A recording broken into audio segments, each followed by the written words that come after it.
and TV channel. We're going over to Disney today, which is usually fairly entertaining. This one, perhaps not so much for me, but yeah, it's liked by some people. We're going to have a look at the remake. Yeah, it's a remake of one back in the early 2000s that I had in my video shop. Did have a poster for it. I'm not sure if I've still got one, actually. I'll have to check on that one. But we're looking at Haunted Mansion. Please, if you're new to the channel, push that subscribe button, push the bell notifications. Everything film and TV, of course. And if you can keep pushing those buttons and press that little like button for me, be much appreciated. Yes, it's weighing at just over 2 hours, this one, so you know what I'm going to say about that if you watch my vlogs. A bit too long for me, this. A 12A certificate.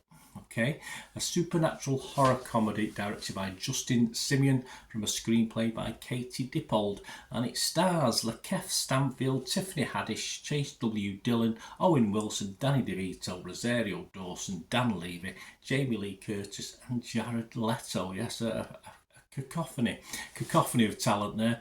It's the second theatrical film adaptation of Walt Disney's theme park attraction, The Haunted Mansion, of course. Yes, I've been on that. It scared me to death. Scared me more than this. Following the 2003 film of the same name, that currently stands on Internet Movie Database as 5.1 out of 10. Not great. So what's it about, if you forgot? Well, it's a single mum called Gabby, and she hires a tour guide, a psychic, a priest and a historian, used to be a joke there in the old days, didn't it, to help exorcise her newly bought mansion after discovering it's inhabited by ghosts. Of course it is.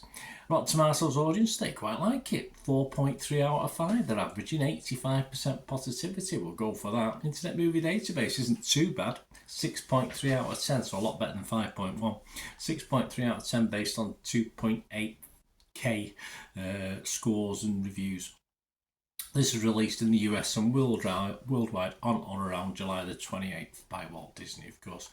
Let's have a look at some of the actual critics rather than the public. They're a bit of a downer on it as compared to the public. Rotten Tomatoes, just 41% positivity.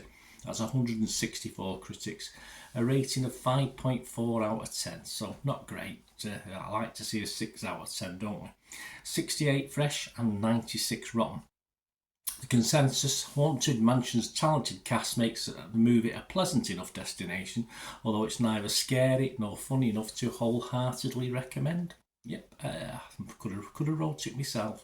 The critics, Kim Newman, he's always kind, I think, Kim, to things. When I've read him in Empire over the years, he said it resembling a kid's birthday party remake of 1973's The Legend of Hell House. This suffers from being not that funny or spooky. Its saving grace is a cast you're happy to spend time with. Well, some of them, yes. Emily Zemler from Observer. Despite a few cartoony scenes, Simeon and his cast elevate Haunted Mansion to a thoroughly entertaining and oddly emotional good time. Emotional? ? Entertaining? Not for 122 minutes it wasn't. Peyton Robinson from RogerEbbett.com. Haunted Mansion is a star-studded but shoddy at best. Yeah, again, I don't disagree totally with that. Metacritic, the other site we look at, 48 out of 100, so a little bit less based on 48 critics. That's a nice symmetry there. And it scored anywhere between 30 and 83 out of 100. It was 15 positive, 27 of their guys were mixed and 6 were negative. The film's Molly Edwards, Total Film, isn't it what I'm talking about? Total Film's Molly Edwards, I've only got one in the background there.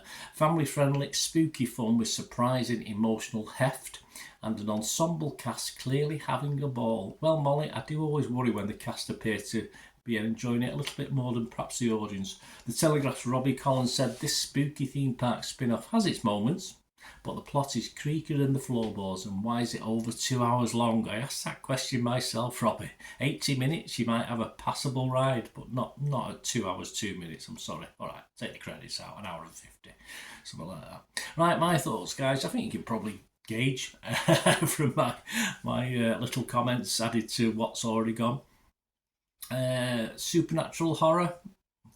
There are a couple of scenes that made me jump, but in a 2-hour feature, really. So forget the supernatural horror element. Comedy, not overly for me. The lead, Lakeith Stanfield, didn't really grow on me. He didn't really impress me.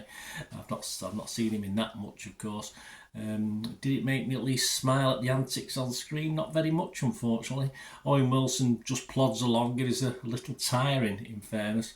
Apart from the two mentioned, the other actors do at least, as already stated, enjoy themselves and do add something, but not a lot, but something.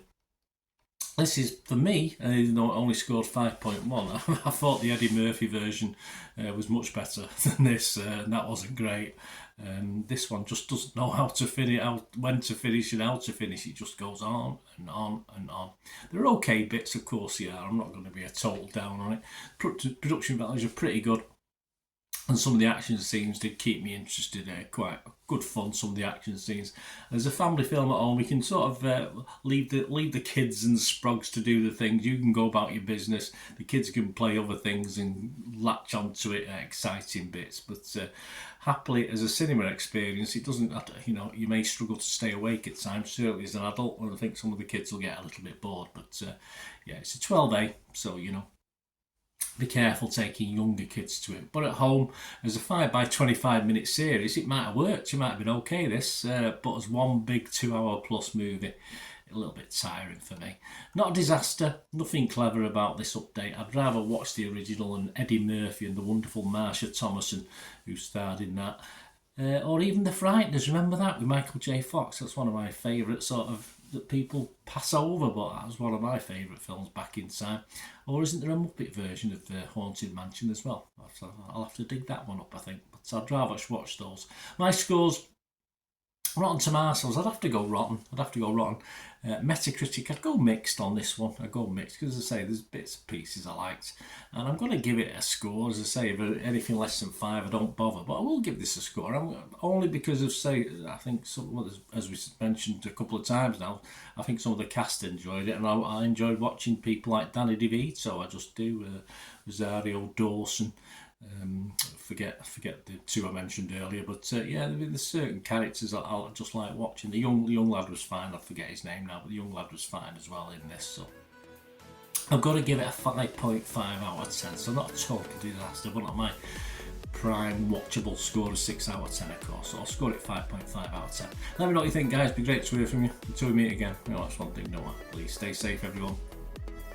Bye for now.